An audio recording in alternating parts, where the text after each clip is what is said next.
All right, guys. I was planning on making a Devontae Smith video today, but instead, we have some massive news here.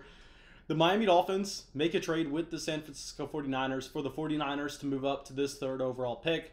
And this has big-time dynasty implications. There are going to be difference-making potential moves here where the 49ers are now kind of guaranteed a quarterback with this pick. And I know a lot of people in our Discord chat right now are going, Mason, you're stupid. The 49ers are not taking a quarterback. They already said Jimmy Garoppolo is their guy. And trust me, guys, I wish that was the case. Trust me, I have a ton of Jimmy Garoppolo in Dynasty. I overpaid. I'm going to be losing value. There's really nothing we can do about it. I will say there's some hope for Jimmy Garoppolo owners. I'll get to that later on in the video. But the 49ers are taking a quarterback here. It's happening 100% of the time. Y'all really think they're going to trade up to third overall to get an offensive lineman? No, they would not be giving up their 2022 first and 2023 first pick to go along with this. So let's break down the trade real quick. I am just kind of all over the place right now because we are just caught off guard. And I'll also say we've been live streaming for 1 minute and we already have 10 likes on the stream. Thank y'all so much, guys. Absolutely killing it here. But anyway, the official trade is Miami is sending the third overall pick for the San Francisco 49ers, 12th overall pick, a 2021 third comp, and then you have their 2022 first as well as their 2023 first round pick. And I will say the Miami Dolphins are killing it. The Miami Dolphins have done time and time again, in my opinion, some of the smartest moves over the past 3 years, setting up what was a franchise just completely devoid of talent, now with kind of just, I don't want to say the most assets in the NFL, but a ton of flexibility down the road.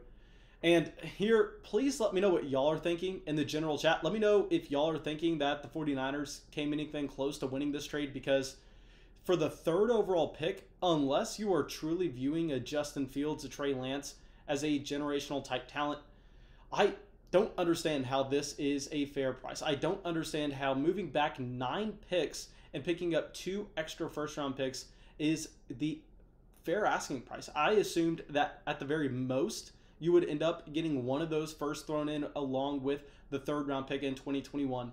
So Miami ran away, just stole this deal from the San Francisco 49ers, in my opinion. Okay, so yeah, we have some Dolphins fans out in the chat right now. Extremely excited about this. We have some other Dynasty trade questions in the chat. Not going to get to those until the end of the video because I want to focus in on this. And we have some key points that I want to hit real quick.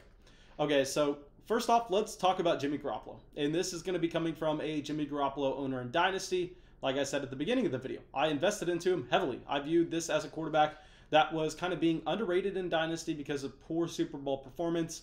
And I was wrong on so many levels.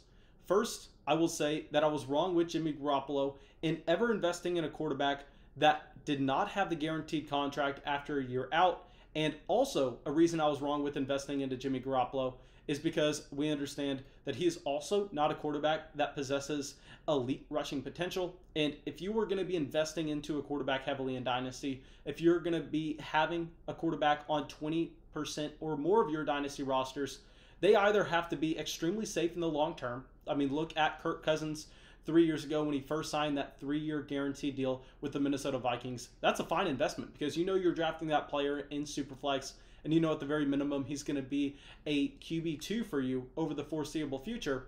Or you go, you know what, we're fine with him maybe having a shaky long-term outlook, but what we need to see is we need to see the elite short-term potential and the rushing potential of the quarterback.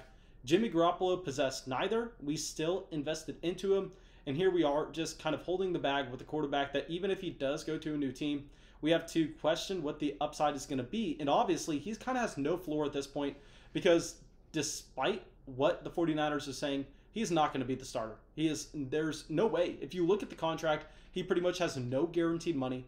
What I think we are going to end up seeing is I think the team is most likely going to end up drafting Justin Fields at 3 overall. And I know a lot of people want to say, hey, what about Zach Wilson?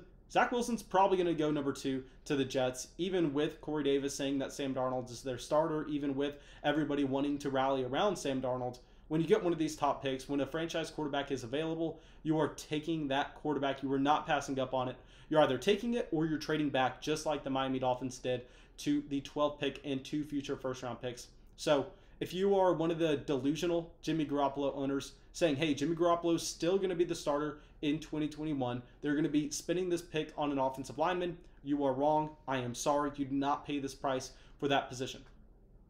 And the next thing that we have to address is a quarterback that I didn't invest to at all last offseason is now actually a great buy low, and this is going to be Tua Tagovailoa, because now this keeps his job safe for a multitude of reasons. A, the Miami Dolphins are not going to be tempted to take the Justin Fields, the Trey Lance at that 3rd overall pick.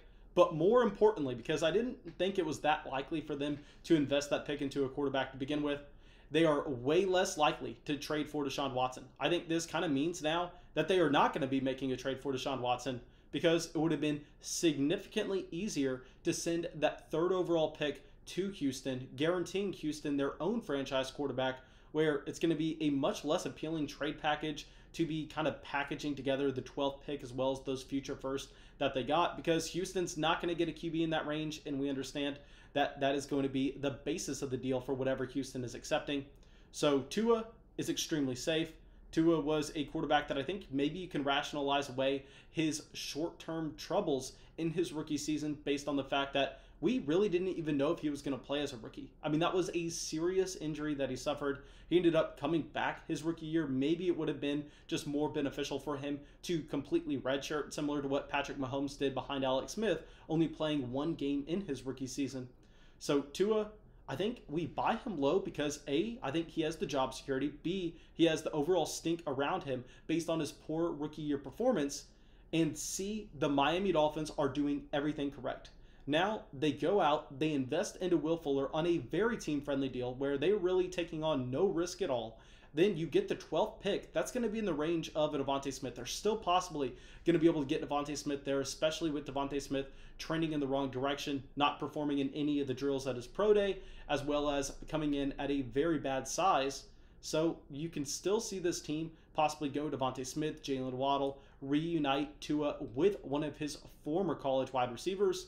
Then they have the future first-round picks in the future where they can go through, they can invest into the offensive line in those drafts, an offensive line that really doesn't have too many holes to begin with.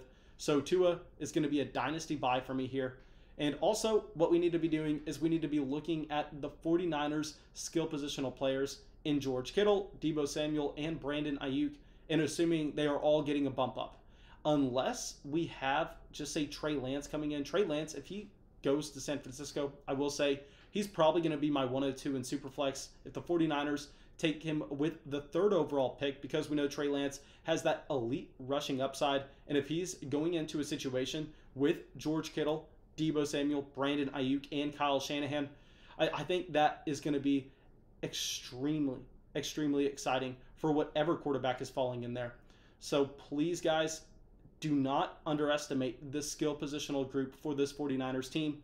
You need to be trying to buy low on a George Kittle, on a Deebo Samuel. And Brandon Ayuk, it's not a quote-unquote buy low because we know he is kind of surging after that rookie year, but I think that he is going currently behind the T. Higgins range. He is safely in that Chase Claypool tier, and I think we would safely have Brandon Ayuk over the Chase Claypool type players now that we are seeing the 49ers decide to go invest into the quarterback position. So if you can trade for one of these 49ers skill positional groups right now, that's what you're going to want to do. And another reason why you want to do it is because this was a team kind of being mocked to get a Jalen Waddle, kind of being mocked to be in the wide receiver range. And now they don't have that luxury. They can't go out there and invest into the wide receiver position heavily over the next few years because they're not going to have their first round picks. So the skill positional guys in the 49ers, A, their jobs are safer now. B, they're going to be getting a quarterback upgrade. Go out there and try to buy them in Dynasty. Okay, the last thing we're going to get to before I go through and answer some live chat questions for everybody who came out to the live stream is we will say now that the 49ers jumped over the Panthers are going to be in a very difficult spot to land a Justin Fields, Trey Lance, because you're going, okay, the top 3 picks now are almost guaranteed to be quarterbacks. You're going to have Lawrence, Wilson, and then either Fields or Lance. I don't necessarily know who the 49ers prefer, but it doesn't really matter to try to predict that at this point anyway. And then you're going to have a gap of 5 picks down there to the Panthers at number 8. So the Panthers are going to either A, need to trade up, or B, need a trade for Deshaun Watson if they're going to want to get this upgrade at quarterback.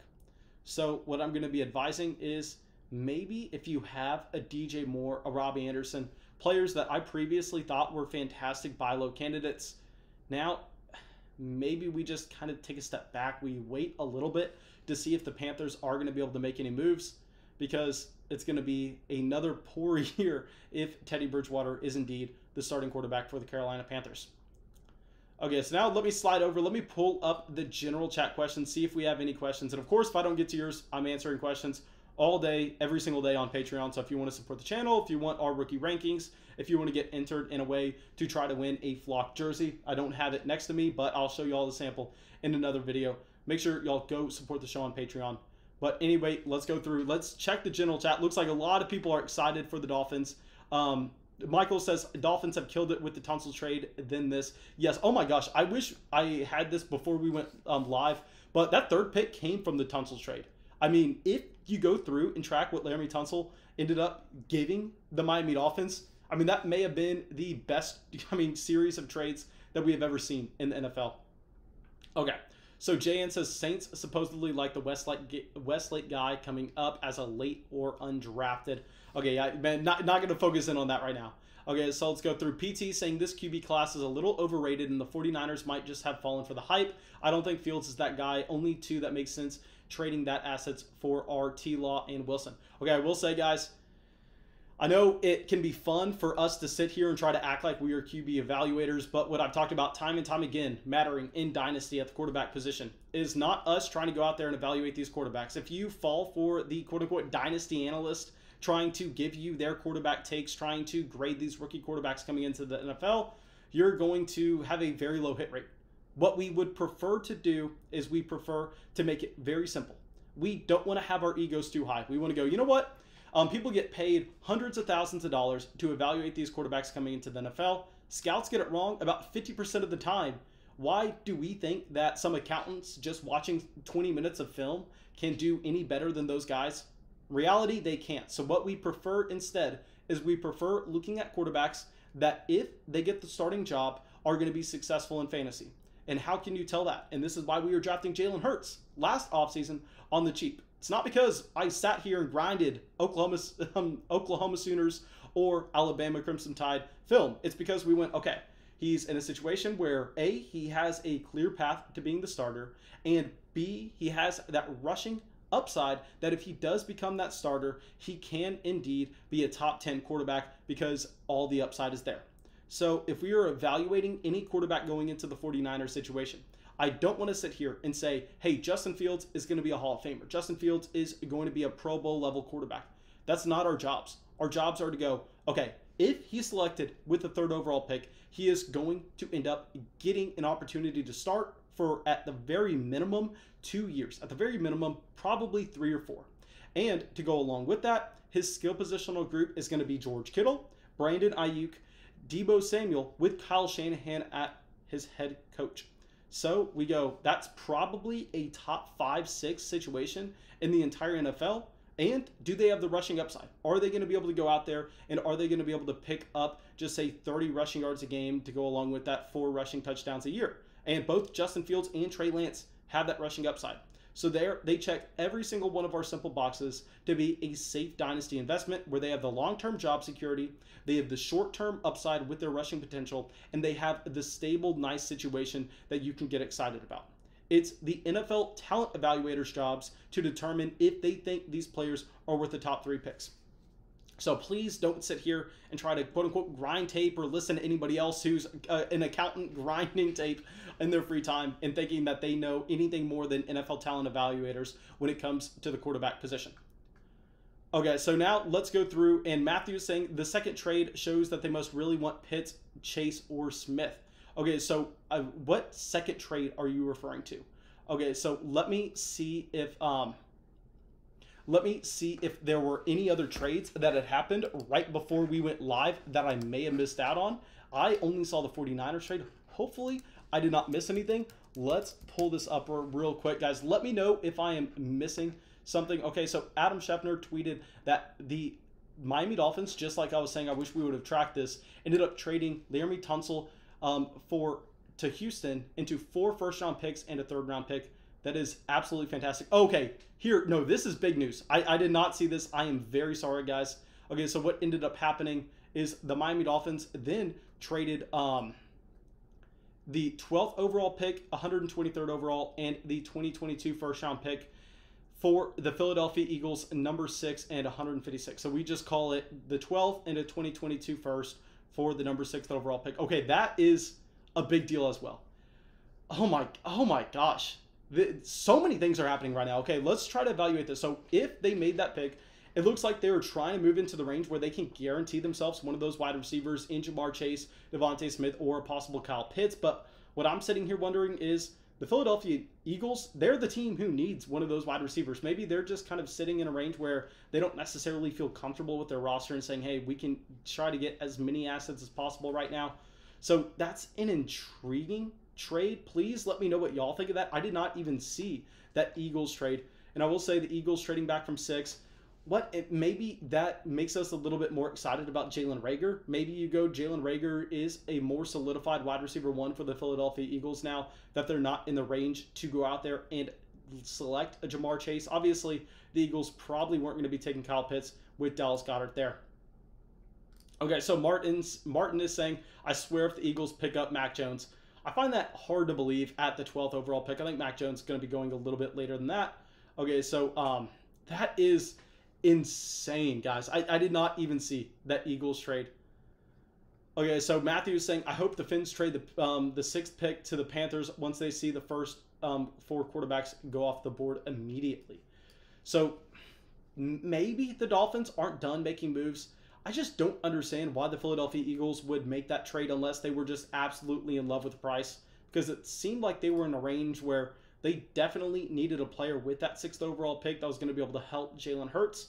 But nonetheless, when you pick up that extra first, that is something to get excited about. I still think the Miami Dolphins come away as the big-time winners throughout all these transactions, picking up those extra first-round picks.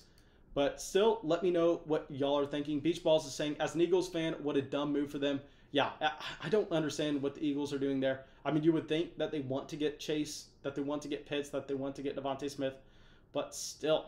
Okay, Matthew says, as a Fins fan, I kind of wish they just took the 49ers trade and ran, but if they like someone at 6, then so be it. I mean, if you're looking at a situation for Miami, I think the most likely case is they go, we want a shot at Jamar Chase. There's a chance that he does fall in that range. The only team you have to worry about him getting past is going to be the Cincinnati Bengals at number 5, who desperately need offensive line help, because now the top 3 picks are pretty much guaranteed to be quarterback. Then at 4, you have the Atlanta Falcons, who maybe the Falcons can still possibly make a move and end up trading back so the Panthers can trade up for Trey Lance. Then what you're going to have at 5 is the Cincinnati Bengals possibly invest into the offensive line. Then at 6, maybe Miami can come back and get Jamar Chase. Or if Jamar Chase goes early, maybe they can get an upgrade to Kyle Pitts, which would pretty much just be an upgrade in every way imaginable over Mike Gesicki. So it's interesting. I completely agree. I think that the best trade of the day for the Dolphins was that 49ers deal. But still, I mean, maybe they're just mapping it out going, you know what? If we take away the quarterbacks, we are going to probably end up getting the 2nd best non-quarterback player available on the board at 6 overall. So, hey, who knows? Maybe they just have someone in their range. All right. But thank you guys for coming out. Maybe I'll still upload a Devontae Smith video later today. But I truly appreciate everybody coming out. I see that y'all absolutely destroyed the like button on this stream. I mean, in a span of like 10 minutes, we had over 25 likes on the stream. So that is absolutely massive. And I owe y'all a big time thank you as always. And I want to remind everyone that on the weekends, we are going to be live streaming Dynasty rookie mock drafts. So please make sure not only you're subscribed to the channel, but most importantly, you have that bell hit next to the subscribe button. That way you know when we are live. That way you can come out and participate in those mock drafts. And we are going to be doing super flex. We're going to be doing 1 quarterback. That way we can get some average draft position data available that we can put on Patreon. But that should be it. Thank you guys. And yeah, that's it. I'll see y'all with the live stream tomorrow.